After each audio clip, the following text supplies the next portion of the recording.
SCNR. California bans AI-generated political deepfakes ahead of 2024 election. This news broke last night. We talked about it on the members show. So become a member at timcast.com for more breaking news segments. And you can call into the show as a member. So this is basically, it's the banning of memes. Here's the important thing. They passed a couple of bills. They're largely about legal remedies for voter registration and certification issues. However, attached to them is this civil and criminal penalty or prohibitions on AI-generated content that could be deceptive pertaining to celebrities or politicians.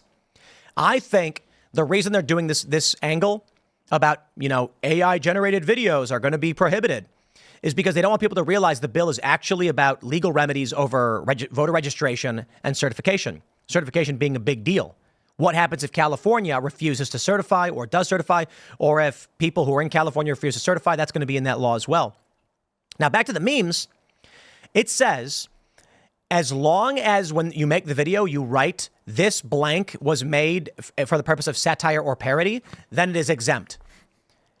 Yeah, right. Yeah, it needs a watermark on the video. Nope. I don't know how you're going to do it with audio, though. Nope. Ian, you are incorrect. Now, they're claiming that, but I'm going to tell you exactly why that's not going to be the reality here. First, this bill comes because Elon Musk shared a meme where Kamala Harris is speaking, just her voice, with random clips of Kamala and Biden, and she's saying, I'm a diversity hire, Joe Biden is a deep state puppet.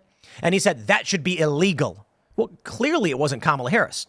But the bill says as long as you market satire or parody, right? Okay, tell me this. If you were to make a video of Kamala Harris speaking using AI that looked like she was speaking, and in no way does it look fake, and she says in the video, when I get elected, the first thing I want to do is pay for school loans for young people by cutting Social Security. We'll take Social Security revenue and funding and use it to pay off the Social Security loan so that young people can have a chance. And then you have it say, I'm Kamala Harris and I approve this message.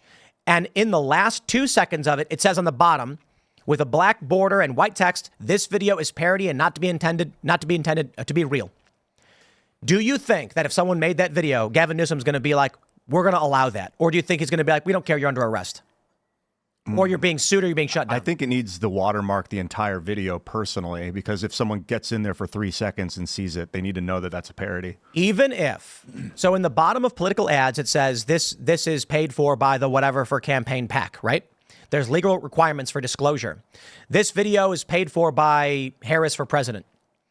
If you put that black bar at the bottom saying this video is paid for by Ian Crossland for parody purposes only, they're not going to cut you slack. They're going to say, nope, it was a deceptive ad. It wasn't parody. You only put that there so you can manipulate people and you're trying to exploit the law. They will interpret it in whatever way they want. And my example is Douglas Mackey shared a meme about texting to vote to Trump supporters that he did not make. Someone else made it. He thought it was funny. He shared it. He got convicted for it. They're going to claim whatever they want.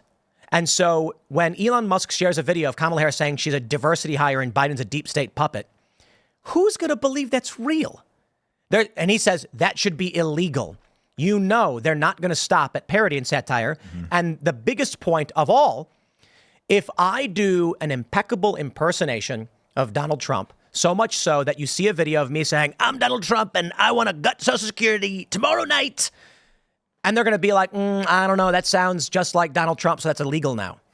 That's it. Ridiculous. Well, you can't do that. It's when it's complete, indiscernible impersonation. So like if someone created an AI-generated video of Donald Trump stabbing a guy to death, and it looks like him, and then MSNBC runs the video, and you get 100 million people that truly believe it's a real thing, and then the courts might even believe it's real. Like, we need to know ahead of time if that was generated by artificial intelligence. It's literally, it can become indiscernible completely, literally. I agree, but the point is, someone will make a video of Donald Trump wearing a do-rag playing basketball, and they're going to write parody on it, and Gavin Newsom in California is going to say, it wasn't written large enough, or it didn't explain parody in enough detail. My point is this. The bill says, as long as you label it, this video is made for the purpose of satire or parody, then it's exempt. If you made a video that was Kamala Harris saying she wanted to cut Social Security, and I approve this message, and at the bottom it says parody, they are still going to treat that as though you didn't, because it's so shockingly, like, They're going to say, no, that wasn't a joke. That's you making a fake video of Harris attacking Social Security. So you think that they're going to violate their own standards? They always do. Wait, hold on. Sometimes they do. What do you mean by violate their own standards? Like, you think this is a slippery slope mechanism where it's going to say you have to have this thing on the video, Ian, and so one day someone's going to do it and they'll be like, you know what? We're just going to say that video. Did you know that police arrest people for resisting arrest? Yeah. Now, that doesn't seem to make sense now, does it? It's in like an extra charge you get. Yeah. No. You can be charged solely Well, for you get resisting. No. I don't know. Resisting detainment. You can be walking down the street and the police will say stop and you'll say, I have no reason to. And they literally charge people with the sole crime of resisting arrest. I didn't know that. Okay. That's right. Because the government just makes up whatever they want. What is define disorderly conduct? Oh, geez. Exactly. Yeah. Yelling out at 11:30 at night. Honking. So in Chicago, you can get a ticket for improper use of horn. I had a friend who pulled up his car to his friend's house in front of a park, and he honked the horn.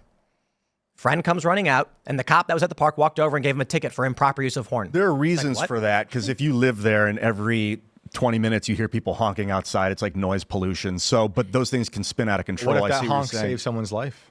That one honk, and that person got the ticket. Maybe they wouldn't get. Hopefully they wouldn't. And the argument from the cop was that the purpose of the horn is to alert someone when something is happening. What are you talking about? People honk at each other all the time. There's a place in New York like that too, because it's just so high traffic. Yes, New York has the quiet zones. The selective application, and I think as someone who is Steve Bannon's co-host, I understand how the contempt of Congress charge is selectively applied, and it only seems to people like Peter Navarro and Stephen K. Bannon. But I also feel like this Newsom law is sort of the outcrop or the logical extension of what is, I think, and has always been a very insulting premise, which is the idea that Americans are so dumb that in 2016, a couple of Russian articles, swayed who they voted for, right? That's the only reason that you could only support Trump was if you were bombarded with, a Cambridge Analytica type, convergence of misinformation, Russian misinformation at that.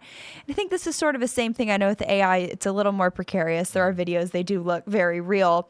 But I think, again, it's just sort of insulting to the intelligence of people that you can't discern what is a joke and what is not, and that your political views and values are so finicky that they could be swayed, right, by some AI video. And I think, too, the other angle of this that I also find interesting, which, again, I know it's not really a novel thing, but like the idea of who gets to decide what misinformation is, right? And what is accurate and what isn't. And I think it's funny because when Putin, 2 weeks ago, comes out and, says, oh, I love Kamala's laugh and I'm voting for her. It's like, okay, he said that. He was literal in saying that. But the mainstream media, they said, oh, he was joking. It's like, maybe he was, but you guys don't know that, right? So it's just interesting how they can draw color or just be a little more nuanced or subtle in the way that they look at certain clips when it doesn't work to their advantage. Or I would draw the distinction too when you're talking about the Springfield bomb threats, 33 of 33 ended up being hoaxes. They always called those bomb threats and gave it 24/7 air coverage. But whenever it's an assassination attempt on President Trump, it's alleged. An incident. Right? An incident, right? So the way that they play with the words, it's very interesting. And I think any more power in the hands of Governor Gavin Newsom is really bad, let alone they keep moving AI. the goalposts with all this stuff. They mean nothing. They have no moral center. And I think with the anti-meme bill, it's like, don't imprison me because you're ignorant and humorless. But the AI stuff I get, because that's scary. But I still think it's on the reporters and the people for misinterpreting. I don't think we should be labeling things because we don't know who everyone. It's all subjective now. You can't say this is parody. This is not. Isn't that also democracy? Someone made a fake P-tape where there's a camera at a low angle and someone who looks like Trump sitting in a chair while a woman's on a bed. And this was presumably made with the intention of tricking people into thinking Donald Trump actually did the P-tape. Yeah. Well, it's just I'm concerned about AI replication. It's different than parody. Parody, it's like, okay, that's a parody of the thing. It's Alex Stein in a wig. It's parody. But absolute replication, you would call that impersonation, is illegal under the law. So if you're going to impersonate someone with an artificial... No, it isn't. Certain forms of... impersonating a law enforcement officer. There are forms of impersonation. If you're impersonating a politician with AI and you're saying like missiles have been fired, we are under attack. Like these kind of things can happen real fast, and it might even be like if the Saudi Arabian government makes a deepfake of the president saying that they fired missiles, Gavin Newsom can't stop them. If someone shares it, now that bill specifically says if you're sharing misinformation, if you know that it's an AI thing and you're sharing it, if you don't know and you do it, you're not going to be held under this. I don't know how they're going to figure out if you knew or not. How do they define no? How do they They're define going misinformation? but that's what it says in the going bill. to have Right. to define AI as well. Yeah. Good luck defining what constitutes an AI generated image or video. They're gonna write procedurally generated videos meant to imitate real, like it's gonna be weird garbled jargon, which is gonna have loopholes built into it. And like some People are AI, someone's going to build an AI that builds AI that replicate people. No, they're gonna. And so people like, are hey, going my to- hands are off it. I didn't tell So, the AI to do that. Like designer drugs, they're going to say, "What did you make illegal? Okay, we're gonna make something that slightly doesn't fit the definition of that." They're gonna say, okay, it's not AI generated if you speak the words yourself and you use a pitch shifter to make you sound like a person. That's not AI. That's pitch shift.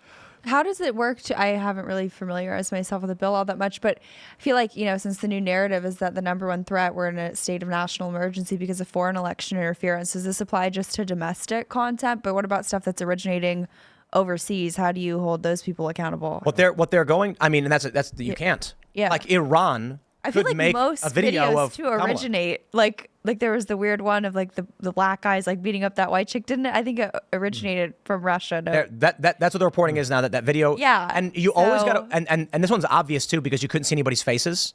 Whenever you can't see a person's face in a video, just don't trust it. Foreigners also suck at propaganda and deepfakes. I feel like that just has to be said. You can always tell. Like it's I don't But people think you were can sharing that video anymore. like crazy. The thing Yeah. about It's a video of two black men kicking a white girl, and you can't see their faces, and she's covering her face. And you got to ask yourself, why are they filming this? Who is this person? And the story that was being put out was that a woman was going to a Trump rally, and some black men attacked her. And it's like, yeah, that's not real. Yeah, they said it was Because you MAGA didn't- country. you're talking Yeah, like, right. Like A reverse Jussie Smollett. synthetic replication on every level should be labeled at any possible juncture. If you meet like a synthetic human, they should have to tell you that they're not a real human. Wait, does this mean like Instagram models are going to have to disclose that they've edited and They have Botox. Facetune? You are Yeah. all filter. I don't know, but I'm really concerned with artificial intelligence replication because it's becoming indiscernible from Look, I reality. detest AI. I don't use it. I don't like it, but I also don't like regulation. And I think it's going to come down to people having to understand how to just live with it now. 'Cause there's no getting rid of it. There's no understanding the difference. no getting rid of it. It's going to be completely the issue indiscernible is that- to the human brain. It's like I think it's fair to say none of this is actually AI. And that's the issue about defining AI. We used to say artificial intelligence. And then when people played video games and the enemy soldiers would run around, they'd say it's AI. Yeah. No, it's not. It's the NPC behavior model.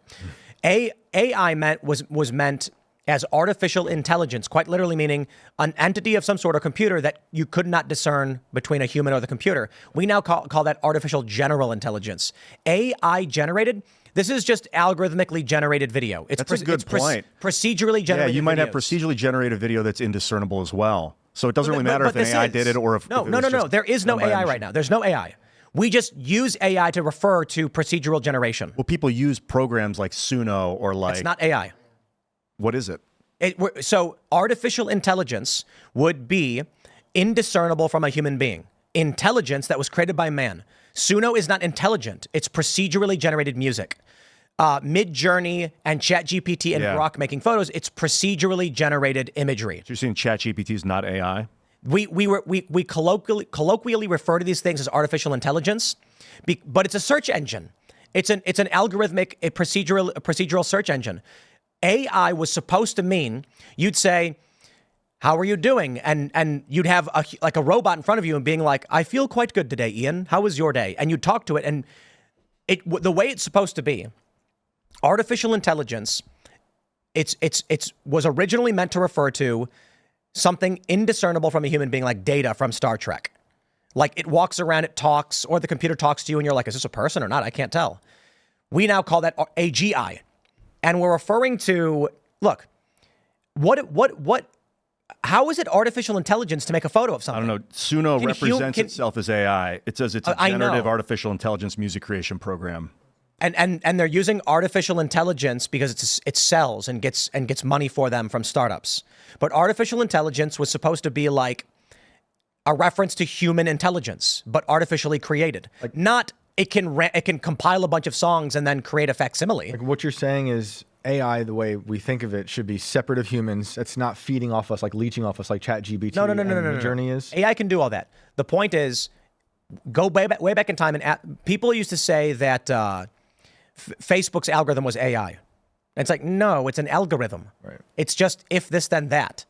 And artificial general intelligence was supposed to represent the point at which something became independent and aware and capable of communication that was indiscernible from another human being.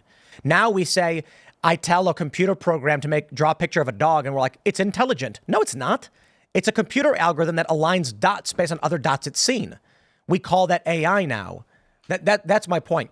My point is, we've begun to call everything artificial intelligence, despite the fact a generative image program doesn't communicate anything. When we say make a picture of Kamala Harris doing a backflip, all it's doing is looking through a massive database of photographs, connecting the text from those photos to the images, and then doing a rapid interpretation of what is most likely to be Kamala Harris doing a backflip. Yeah, Midjourney also calls itself a generative artificial intelligence program. So you might be right that maybe these the are generative is the doing heavy lifting in that, as in right. It's using all the things we've already done on the internet to then make this thing. To your point, it doesn't need to be AI to be an absolute replication of a person, like an impersonation. So real quick, you made a good point about it should be able to produce something without leeching off of us. And I think the way to describe that is, I don't believe AI can come up with new ideas. Like Grok, ChatGPT, these things aren't going to say, there's not going to be a point where you go, hey, Grok, what you doing? There's no point which Grok is going to say, like right now, you know what? I was just thinking about something. Did you ever notice that like the sun and the moon are the same size when you look at the sky? Isn't that weird that the distance is perfect? It's never going to come and theorize something like, you know, I was thinking about how people talk about ghosts, and I was thinking about multidimensional theory and how time could be a spatial dimension that you could interpret as a spatial dimension. So maybe ghosts are just beings that can move in the fifth dimension. And so when they pass to the fourth dimension, we see these fleeting images. AI is not going to do that. Or you don't think AI will ever start thinking about you? It'll just be sitting around. It'll be like, I got to call Tim. Oh, AGI will be like, I wonder what he's up to. And my point Give is, you a ring on the phone. Artificial intelligence was supposed to be a reference to the point at which a computer program created by man would theorize and imagine and create and be indiscernible from a human being. Now, look, my point is this. When you think of the word artificial intelligence, why do we imagine Photoshop? No, for real, you go into Photoshop and you circle an area and then click a button and then it will like fill that area in, and they call that AI. It's like... Wasn't this kind of the debate with the Rittenhouse trial when they blew up the picture and they were saying this is artificially enhanced? You know, and they were like computer-generated imagery about what this meant and how if we could even trust the CGI. image. I mean, that's CGI. It's really just Gavin Newsom being mad that the left can't meme, so they had to codify it in legislation. It's now illegal to laugh in California. Thanks for watching this clip from Timcast IRL. Make sure to check out the live show Monday through Friday at 8 p.m. on this channel. Subscribe, and we'll see you all there.